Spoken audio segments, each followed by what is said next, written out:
Comment concevoir un fichier en Excel pour tenir la caisse? Salut les amis, mon nom c'est Aboti, je suis ravi de vous accueillir une fois encore dans cette nouvelle vidéo. Dans cette vidéo, nous allons poursuivre notre formation sur la programmation du fichier Excel pour tenir la caisse d'une manière fiable dans une entreprise. Si c'est ça qui vous intéresse, alors restez jusqu'à la fin de cette générique.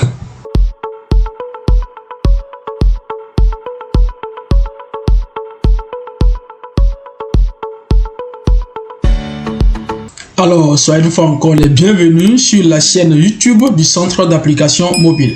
Dans la vidéo précédente, nous avions eu à programmer le fond de caisse. Ensuite, nous avons programmé la référence. Et après, nous avons vu comment il faut programmer le solde progressif et comment il faut ajouter la mise en forme conditionnelle afin que Excel nous fasse sortir en couleur rouge les soldes négatifs. Alors, dans cette vidéo, nous allons continuer notre formation sur la programmation de notre fichier Excel pour tenir la caisse. Alors, avant de continuer la programmation, nous allons voir si nous pouvons trier les éléments de nos opérations par rapport au mois et est-ce que nous allons avoir leur totaux. Alors, pour le faire, nous allons venir au niveau de la date. D'accord, on va cliquer sur la liste déroulante qui est ici et nous allons cocher uniquement que le mois de janvier. On va voir le mois de janvier. C'est lui seul qui est coché. Je vais mettre entrée. Je vais voir, est-ce qu'il a trié? Oui, il m'a trié les opérations du mois de janvier. Alors, on va défiltrer. On va prendre par exemple le mois de février. Et je mets OK. Voilà. Il me fait sortir la liste des opérations du mois de février. Alors, vous allez tester aussi chez vous pour voir si ça répond comme ça. Donc, si vous avez suivi la manière dont nous avons conçu étape par étape, je suis sûr que vous allez le faire. Alors, pour défiltrer encore, on va cliquer sur la liste des ventes. Et maintenant, nous allons cliquer sur tout. D'accord, on va mettre OK. Si nous ne voulons pas faire apparaître les lignes vides, on va juste décocher là où il a mis vide ici. On va décocher et on va mettre OK. Nous allons voir uniquement la ligne où nous avons touché. Donc, s'il y a une ligne vide, on ne va pas le voir parmi les traits. Donc, c'est parfait. Maintenant, lorsque notre tableau répond de manière fiable, on va continuer maintenant la programmation.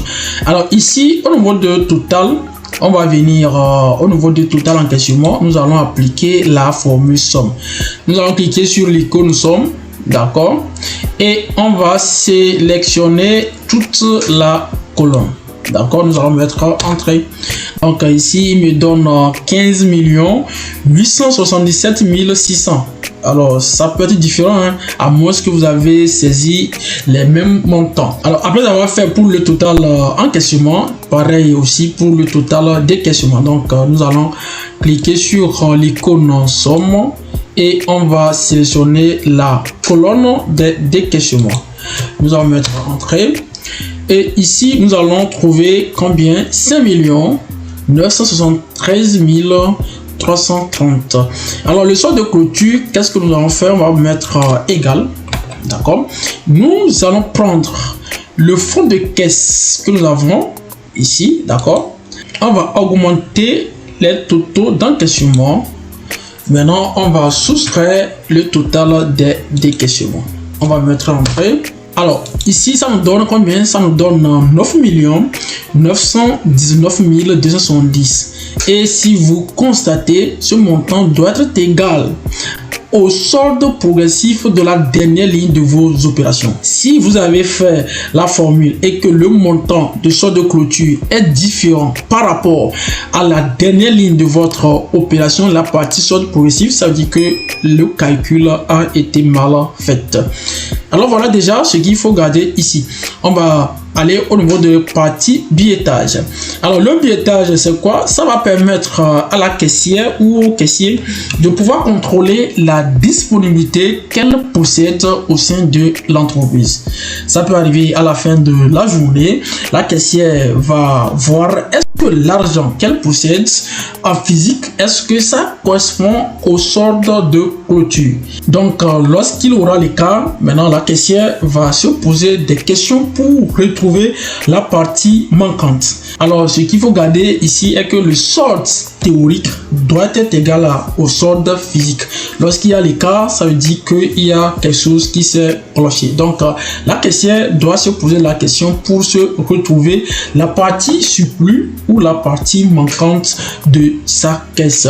Alors, pour la partie billetage, ici, le montant, nous allons juste mettre égal et nous allons prendre la pièce multipliée par le nombre que la caissière va renseigner. Il va mettre entrée. Nous allons incrémenter cette formule sur les autres cellules de pièces. Donc, ça s'arrête ici.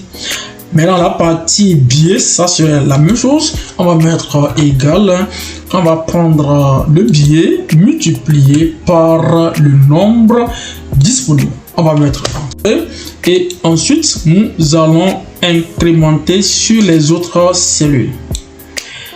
Maintenant, la partie totale réelle en caisse, bon provisoire, soit de clôture et écart, c'est la partie qui va vraiment refléter le contrôle de la caisse. Alors, pour trouver le total réel en caisse ici, on va juste sommer le montant en pièces et le montant en billets. Donc, là-bas, nous allons mettre égal. On va taper la formule somme. Voilà la formule somme. D'accord. Nous allons sélectionner la partie des pièces. D'accord.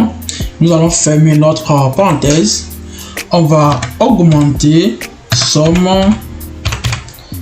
et nous allons prendre la formule somme.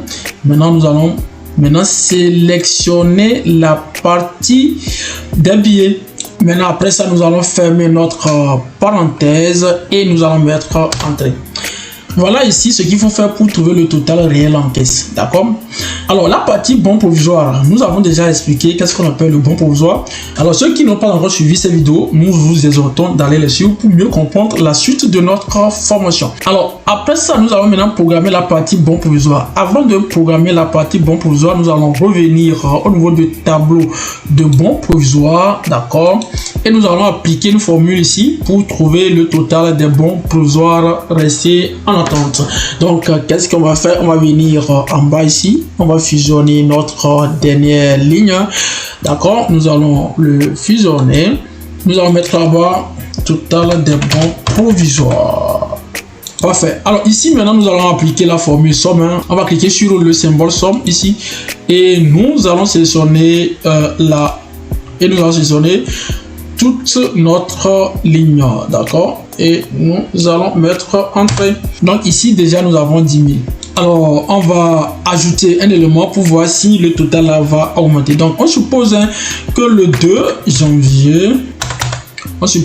janvier 2026, d'accord, bon de sortie, voilà,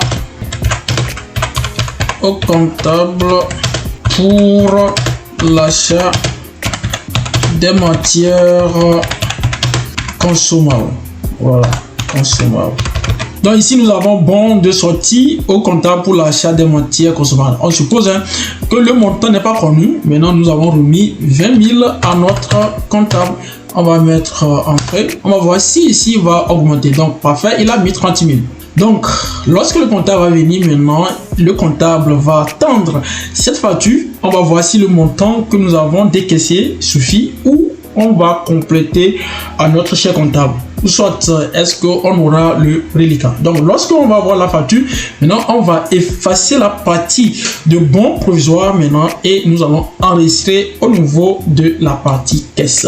Donc on va maintenant revenir au niveau de billetage et ici bon provisoire, on va mettre juste égal. Donc on va aller prendre le total de bon provisoire. D'accord. Voilà. Et on va mettre entrée. Donc ici ça donne combien? Ça donne 30 000. Donc lorsqu'il aura encore des bons provisoires, ici il va s'augmenter. Alors le solde de clôture, on va mettre juste égal. D'accord. Et nous allons prendre le solde de clôture que nous avons trouvé là. C'est très important. On va mettre entrée. Alors maintenant la partie écart, il faut bien suivre la partie écart. On va mettre là-bas égal. Qu'est-ce que nous allons faire? On va prendre le total réel en caisse. Nous allons augmenter au bon provisoire, d'accord, et on va soustraire le solde de clôture. Donc, on va mettre entrée. Alors, au premier abord, lorsque la caissière ne va rien renseigner, on doit avoir ici écart qui doit être égal à la négation du montant du solde de clôture. Ça doit être la négation de ça, d'accord? Donc, au moment maintenant où elle va commencer à renseigner le billetage pour voir est-ce que le solde qu'elle en dispose physiquement, est-ce que ça correspond au solde théorie? À ce moment, la partie de l'écart va commencer à chuter. Alors, pour le rendre de façon claire, nous allons effacer les parties des nombres là. On va les effacer. On va supposer qu'il n'y a pas bon provisoire. Donc, s'il n'y a pas bon provisoire, si nous effaçons les bons provisoires, vous allez voir que ici, maintenant, notre billetage, il va faire sortir écart qui serait au montant exact qui est le solde de clôture. Maintenant, si il y a ces montants de bons provisoires, ça veut dire qu'il a décaissé un montant et ce montant doit rentrer pour contrôler la caisse. Donc, lorsqu'il va renseigner la partie de bons provisoires, ça doit affecter le solde de clôture. J'espère que vous comprenez le jargon que nous développons. Alors, c'est comme ça se passe, les chers abonnés. Donc, ici, nous avons mis 10 000 entre temps. D'accord. Et ici, c'était 20 000. Donc, vous allez voir que la partie de écart serait chutée. Donc, on a vu, c'est moins. Alors, qu'est-ce que nous allons dire ici à notre Excel? En dessous de écart, on va mettre la barre égale. Si le montant qui est ici, d'accord, est inférieur à 0, point virgule, qui nous met entre griffes, c'est-à-dire on va saisir ce que nous voulons que Excel va nous faire afficher. On va mettre la barre perte. Nous allons fermer les griffes. Sinon, que Excel nous affiche quoi? Surplus. Il n'y a pas gain, d'accord? Parce que l'argent ne tombe pas du ciel. Donc, ça doit être le surplus. Ça veut dire que la caissière a oublié, par exemple, de renseigner un encaissement. Donc, en termes de la caisse, il n'y a pas le gain. On a soit la perte ou soit le surplus, d'accord? Donc, nous allons maintenant fermer notre parenthèse. Maintenant, entrée. Excel a mis la barre perte, d'accord? Donc, nous allons lui dire, lorsque ici se répète, qui nous met le montant là en rouge et ensuite ici aussi rouge. Donc, qu'est-ce qu'on va dire à notre Excel? On va cliquer sur la partie écart déjà. On va venir dans mise en forme conditionnelle. Nous allons prendre la première option, ensuite la dernière option, autre règle. Donc, nous allons maintenant lui dire, lorsque la cellule d'écart est inférieure à 0, donc on va cliquer sur la liste déroulante, d'accord, est égal à inférieur à 0. Hein. Qu'est-ce qu'elle va faire? On va aller dans format, remplissage, on va prendre la couleur rouge, d'accord, on va mettre OK. Encore OK. Par là aussi, nous allons faire au niveau de la perte. On va venir au niveau de mise en forme conditionnelle, règle la première option. La dernière option. Maintenant, ici, nous allons prendre égal à. C'est très important, égal à. Et ici, nous allons mettre la barre perte. La manière dont nous allons saisir notre perte dans cette cellule, c'est de la même manière qu'il faut saisir ici également. Maintenant, nous allons partir dans format. Le remplissage, nous allons prendre la couleur rouge. OK, OK. Donc, on voit ici, la perte là est en rouge. Maintenant, on suppose que la caissière veut contrôler maintenant sa caisse, d'accord? Elle a déjà vu ici le bon provisoire qui est là totalement, c'est bien. Maintenant, elle va compter l'argent qu'elle possède physiquement.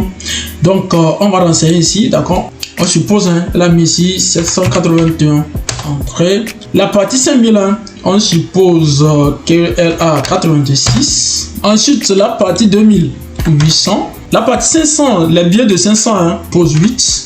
1000 francs, elle ne possède rien. Les pièces de 590, on met entrée. Une pièce de 250, elle met là-bas 1. Partie 10 francs, elle va renseigner 2. Vous allez voir maintenant que notre écart est devenu comment? Nul.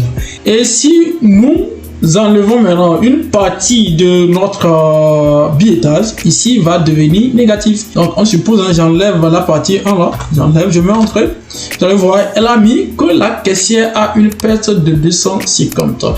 Alors voilà d'une manière fiable comment il faut programmer la partie billetage afin que la caissière puisse s'en sortir lors de ces contrôles. Alors, pour éviter que la vidéo soit trop longue, nous allons revenir pour continuer la partie restante pour terminer notre formation sur la programmation en Excel pour tenir la caisse. Sur ce, je vous dis merci et on se retrouve le dimanche prochain.